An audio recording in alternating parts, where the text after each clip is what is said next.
Assalamualaikum Sobat Islam. Mengejutkan semua orang dengan apa yang dihadirkan Ibu Ida Dayak saat menunjukkan aksi dalam mengobati, sikap rendah hati dan tujuan terpuji dalam menolong orang yang membutuhkan bantuan di berbagai kota yang ia singgahi. Ibu Ida Dayak yang kini didukung para tokoh dan pasukan Kalimantan, praktisi tanah air, dan jutaan orang yang berharap bisa bertemu hingga sederet pasien yang menunggu untuk diobati sang petualang Dayak tersebut. Akan tetapi di tengah viral dan hebohnya Ibu Ida Dayak sekarang, nyatanya ada saja barisan yang kontra dengan pengobatan tradisional beliau, lalu memamerkan dengan irama nyinyir dan kebencian, hingga Buya Yahya dan Gus Mufasir Furqon peringatkan hal penting ini. Selengkapnya mari kita bongkar dengan menyimak videonya sampai selesai agar tidak salah paham.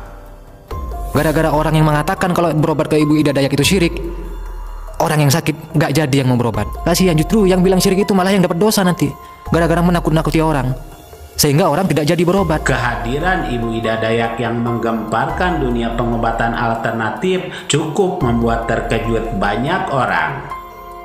Kehadiran yang nyatanya banyak ditunggu masyarakat tanah air, pasalnya ragam pasien keluhan penyakit seputar tulang, stroke dan tuli hingga tak bisa bicara yang tak semuanya mampu mendatangi dokter di tengah mahalnya biaya pengobatan di banyak rumah sakit. Namun di tangan Ibu Ida Dayak yang bisa membantu seputar keluhan penyakit tersebut bisa diobati dengan gratis dan hanya membayar Rp50.000 minyak merah khusus dari beliau.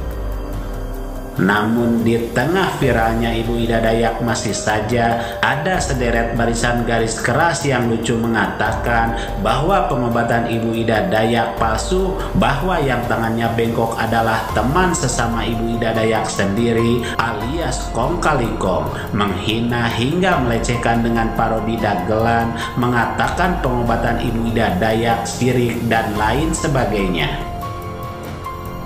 Melihat semua hal tersebut hingga pentingnya penjelasan dalam memahami apa yang dilakukan seorang Ibu Ida Dayak, inilah masukan dan peringatan Gus Mufasir Furqon dan Buya Yahya untuk semua orang.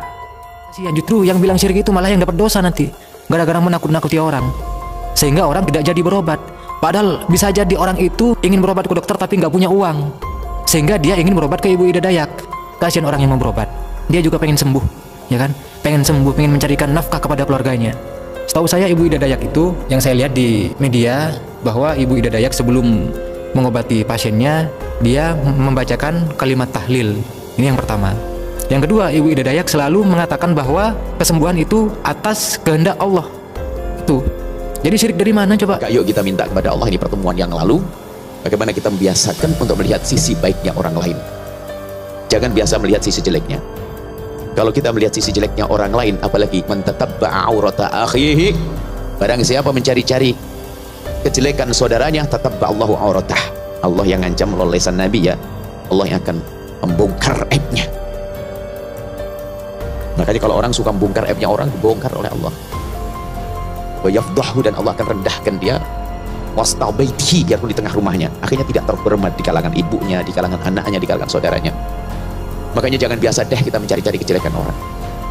Perlu digariskan bahwa Buya Yahya bukan membahas langsung soal Ibu Ida Dayak, tetapi beliau membahas secara umum terkait prasangka buruk dan cara menilai orang lain sebagai pencerahan untuk kita semua agar bisa menentukan langkah baik yang bisa diambil. Dan nyatanya yang terlihat di media bahwa Ibu Ida Dayak sebelum mengobati pasiennya, beliau membacakan kalimat tahlil, dan juga Ibu Ida Dayak sering mengatakan bahwa kesembuhan itu atas kehendak Allah Subhanahu wa Ta'ala, sehingga pesan yang bisa kita ambil bahwa berprasangka buruk hanya akan membuat dosa dan pikiran serta waktu terbuang sia-sia untuk mengejar sesuatu yang tak kamu ketahui kebenarannya. Cari tahulah dan jangan terburu-buru berprasangka buruk. Teruslah mencoba belajar untuk melihat sudut pandang dari sisi manapun dengan prasangka baik, sebab jika kita berusaha dengan baik dan selalu berprasangka baik, maka Tuhan pun tentunya akan memberikan kita yang terbaik.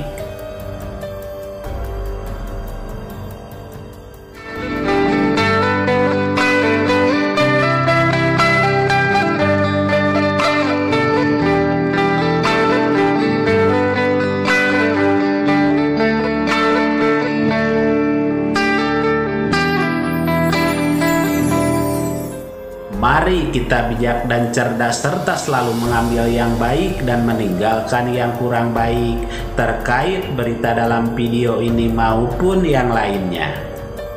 Dan kita ambil saja hikmah kebaikan serta bisa melaksanakan sisi siar yang beliau sampaikan.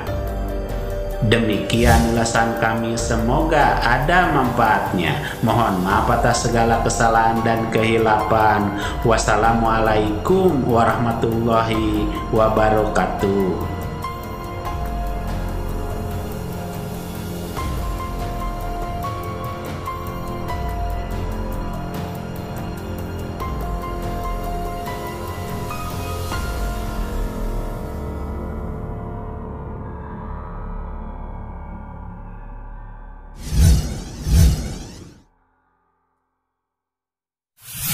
Harta yang kita cari pagi, petang, siang, dan malam itu belum tentu kita nikmati. Maka salah satu investasi akhirat sampai ke alam barzakh kita adalah pembangunan pondok pesantren. Di antaranya yang terpercaya, pembangunan pondok pesantren Gunung Panda Malang. Rekening wakafnya BRI 1174 01 00554 560 atas nama Pondok Pesantren Gunung Panda. Jangan lupa kontak konfirmasinya 0822 2847 0705. Berkah rezekinya anaknya anak soleh soleha menjadi penghafal Al-Quran dan negeri ini menjadi beldatun thayyibatun wa rabbun ghafur. Pahala terus mengalir meski umur kita telah berakhir.